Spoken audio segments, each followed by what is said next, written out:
prohibition. I'm just kidding. These are from my job. Okay, so I got a cat yesterday.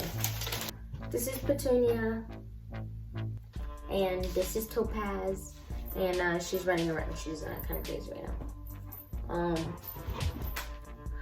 There's a couple of quotes I wanted to start off with from the book Einstein's Unfinished Revolution, The Search for What Lies Beyond the Quantum by Lee Simolin.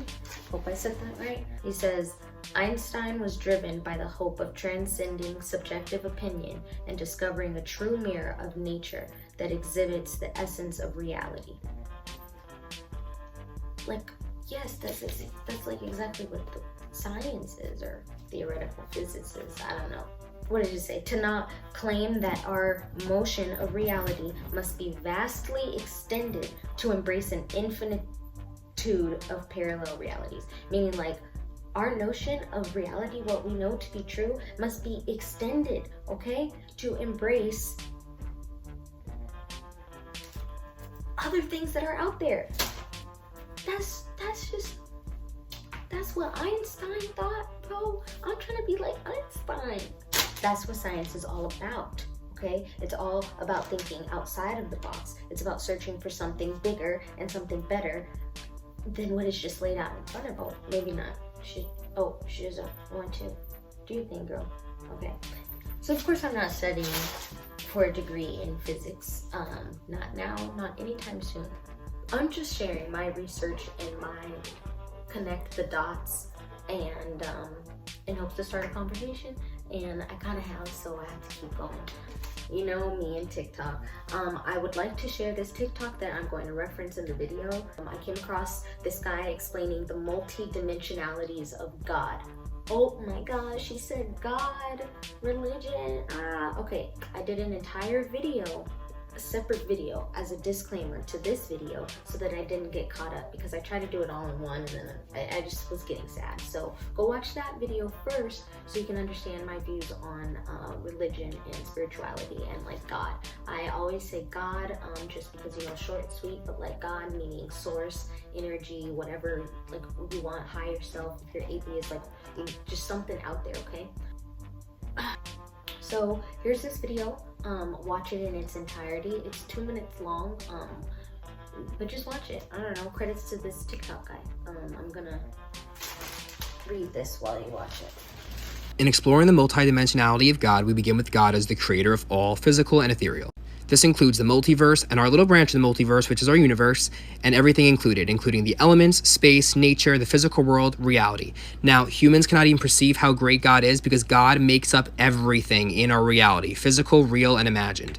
Vibrating a little bit lower than God are the angels. So angels are egoless extensions of God, helping you to connect, learn, and grow. Angel actually means messenger of God, and they are egoless. Egoless means that you can curse at them and they're not going to care. Then we have deities. So deities have egos, so you have to please them, right? So deities literally like have personalities. God through different aspects, okay? We have Hinduism, Islam, Judaism, Christianity, paganism, etc. These are the different routes you can take during this physical incarnation, but they'll all take you to the same destination. So we have ascended masters. Ascended masters are spiritual beings that help you throughout your trials and challenges that you face in your life. So think about Merlin, Ashtar, archangels, Buddha, Jesus. Under ascended masters, we have departed loved ones. Departed loved ones do not reincarnate until all in their soul group and family have passed. Our departed loved ones can be with you for the rest of your life while simultaneously doing a life review. This is because time does not exist, okay? They may reincarnate to a human soul, angel, fairy, flower. It depends on their life lessons and karma. Next, we have fairies. Fairies are the guardian angels of plants and animals in nature. They're excellent for manifestation. They live in half the physical and half the astral, and they definitely have egos. Auras are energy field around the physical body that reflect the current energy of a person. And then we have the physical world, 3D Earth, which we are. Now, being multidimensional means these all exist on top of one another, okay? So here we have low vibrating here at the physical Earth all the way to the high vibrating, okay? So these all exist here now, just layered on top of one another. By raising your vibrations, you can tap into any dimension of the spirit because we are all God. Think of a radio frequency. All of these things are on top of one another. By adjusting your vibration, you tune into the right station, baby. After watching that TikTok video, he kind of shifted the way I viewed things, and I was like, you know what? not everything he said in there mattered, but I was like, there was some stuff, and just the way he had it like structured, having it on top of each other and thinking of it, you know, upper dimensions, I was like, it got my brain going in a completely different direction, where I was like, wait a second, this makes sense, but how and why do I believe this? And there was this one part he says about time not existing, and everybody says, oh, haha, time doesn't exist. But why doesn't time exist? Like, why do people just say that? As humans, we live on the three-dimensional plane, okay? Three-dimensional space. And in the three-dimensional space, we perceive time to be linear, okay? Meaning like it has a reference point, it has a definite beginning and end. An example of this is to say that today started at 12 a.m. and it's going to end at 11:59 p.m. In quantum mechanics, you just have to be okay with not having definite answers to things. There's definitely something else out there, okay? Explaining anything involving quantum physics, mechanics, whatever, it's just like you explain one thing and then you'll have to explain something else just to explain that thing. It's like a big Pandora's box when talking about anything. So I'm trying my very, very best to like make this make sense. That's why these videos are so long. I summarized what he kind of said in his book because I liked how he introduced quantum mechanics. So he says that this theory is sometimes described as the fabric of our universe because it explains atoms and their distinct chemical properties. After combining atoms, it explains properties of materials like what makes metals a conductor or an insulator. It explains light and radioactivity. Without the quantum, life would be like incomprehensible. It makes up like a much larger part of our world than I think people realize. Without quantum mechanics, we wouldn't understand the stars, how they shine. It's like, he explains it as the language that is used to write standard models of particle physics. Cottonmouth. This is what it's meant when it's like quite literally the fabric of our universe, because like particle physics is like what makes up everything in the world. So this is the interesting part. This is when I start to connect it to spirituality. Like I said, Pandora's box of an explanation. You have to explain one thing to explain blah, blah.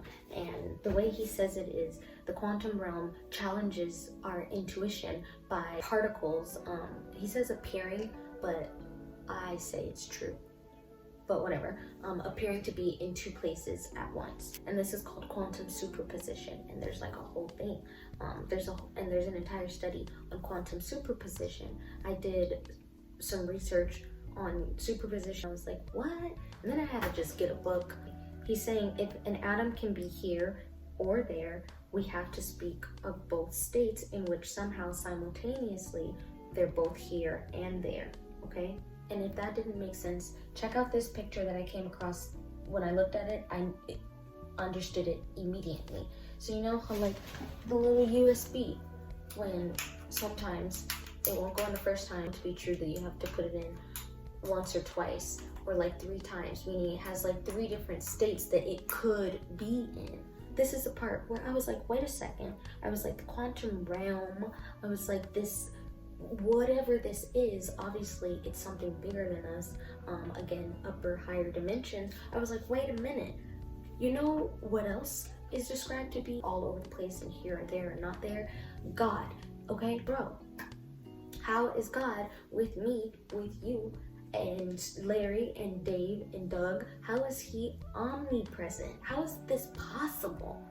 Literally, how is this possible? How do you expect a child to grasp God if honestly the teachers can't even grasp it?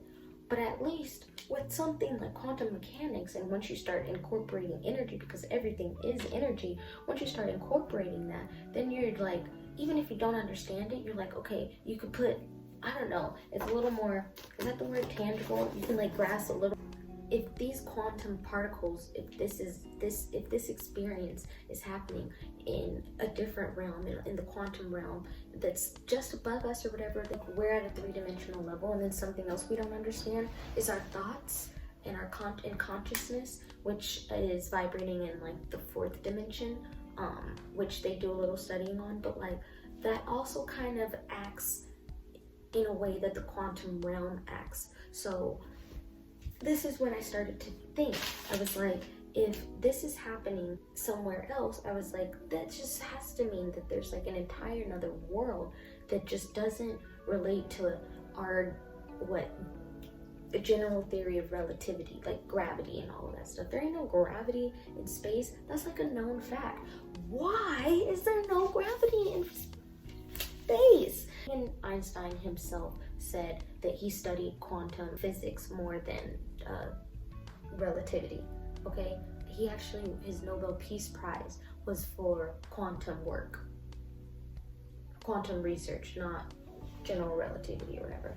Anyway, but this man was really onto something. But think about it. This is just how like science works. He was in an argument with, what is his name? Bohr. I can't think. Neil Bohr. I think that's it. He was in like a debate with Neil Bohr over his own theory.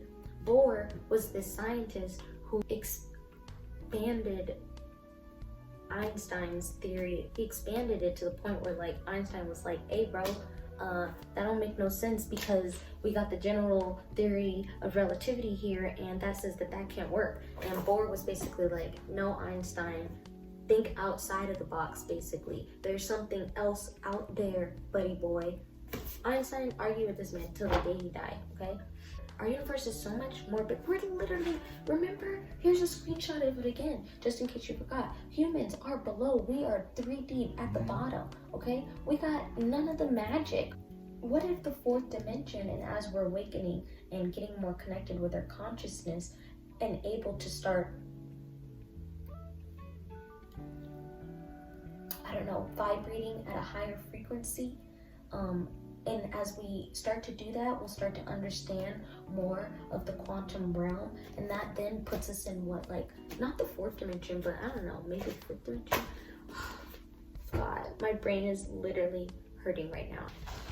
Okay, we have to break out the other notebook because I'm quite literally all over the place. I'm very proud of myself, but listen. Ooh, I'm almost done.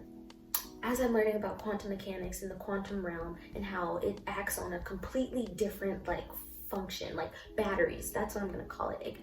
Like let's say that like the way we know how the 3-dimensional world to work, like everything is like time is linear, blah blah. I'm gonna call it, this is just like the battery life for how the 3-dimensional world works. Well, the 4th dimensional world doesn't have the same battery. We have to have a whole new battery for the 4th dimension and up, okay? That's basically what I'm gonna say. A new battery, quantum battery. Quantum energy works completely different, okay? I was like, oh snap. The way quantum mechanics is being explained, kinda also, when I think about where our thoughts live in our consciousness, which is in a 4th dimensional space, I'm like, you know, our thoughts are floating in a completely arbitrary vector, okay? Arbitrary meaning based on random like choice or whim, like not having like a rhyme or reason, and then the vector being like where it's going, like blah blah blah blah. Einstein, okay, the boy Einstein, like famous for finding out like the distinction between like particle and waves, okay? Well, there's lots of waves, and waves are uncontrollable and they do whatever. I went down like a wormhole when I was doing research about like things not being perceived as what they are until they're looked at, and I don't know if that was quantum superposition, but whatever. But off topic, but you see where my mind goes. To understand higher multi-dimensions, we'll need to first refresh ourselves on the dimensions that we believe to be true. First, we got 1D, like a point, okay? Point on a map, 1-dimensional, okay? 2D, flat planes with like length, width, or like a line, okay? But no depth, none of that, okay? 3D, oh, that's us. 3D has depth, all dimensions, volume, all that good, okay? That's 3 dimensions, bro. Let me read exactly what I said. So those are all the basics of the basics, okay? 4th dimension, 4D, okay, is described as space, time. Real cool stuff. That's where consciousness flows and everything. This really cool part of the book I read, and I had to write it down. Einstein's own theory of general relativity became a block in his own expansion of that theory, only because he didn't realize that instead of time acting as it does in the third dimension, okay, again, linear, time and space is actually a component of a single four-dimensional fabric. Do you even know what that means? So the fabric of like our universe, whatever, or that dimension, he literally just said that space and time, not two separate time being linear, whatever, space and time, like time warp, hyperspace, all of that stuff is all like the basis for how this realm that we don't know, this upper dimension, works. Do you understand what that means? This means that teleportation is possible. If we believe this to be true and continue to research and like understand it some more, and if just people, I don't know, because literally at work, these are my notes for 0 dimension 1.0. I think I might have messed myself up. This really is like Pandora's box to Pandora's box to Pandora's island, and then Pandora's box again. Of explanations. I guess my entire purpose of why I was diving into quantum mechanics was because I was understanding and like learning about spirit guides and angels and all of that stuff, and I was like, okay, well, how is this to be true? And then I came across that multidimensionality thing of God, and then it got me thinking, okay, so this is where the moment we've all been waiting for, how I kind of tie it back to spirituality. I'm going to use a picture of the Tesseract to describe like the fourth dimensional space and onward, okay? So we kind of see how it looks, okay? Well, like I said, angels, spirit guides, whatever, ancestors, your higher self. If we as humans live in the three-dimensional space, so let's say that we are this 3D cube, okay? Living in the three-dimensional space, that's what it represents or whatever. But then we move on to the fourth dimensional space because we need to include our thoughts, our consciousness or whatever. Okay, well, we don't look like a 3D cube anymore, we look like this, okay?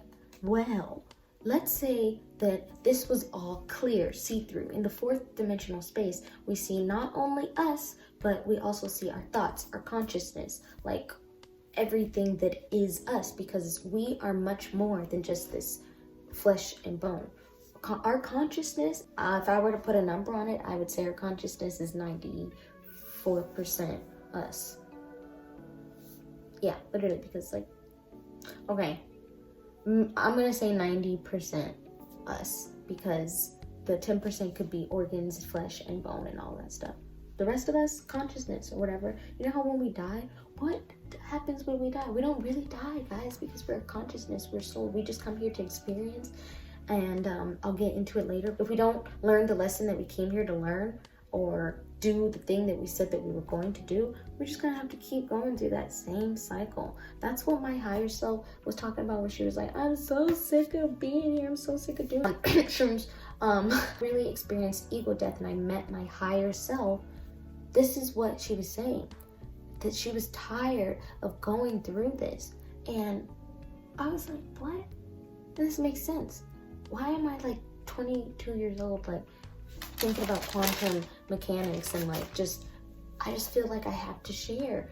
And this brings me into more, oh my God, I'm gonna come toward the end of this video, but like I came across this thing where it said your divine purpose in life or whatever is your true node on your birth chart, and it basically said that you are to take like facts and like to teach people and everything. And I've always like wanted to be a teacher. I just always love sharing, I love learning and everything, but it took me a while to like get to where I am right now. Ooh. I did like a lot of research just to explain one thing. There's so much more that I want to talk about and explain. Will kill myself if I have to make like 30-minute videos, because nobody wants to watch that. Nobody wants to watch that. I don't even want to watch that. I don't even rewatch my own videos. Next, I didn't forget about my part 3 to my ego death experience. I want to read up on a couple of articles on holistic medicine and read this book on psychedelic consciousness, plant intelligence for healing ourselves in our fragmented world. Anyway, so that it's not just you watching me like be crazy, but the science behind it, because that's what we're doing on this channel, is our research. Do your research. Thanks for watching. Blah, blah, blah, blah. What is it? Listen. Lonely. Not when you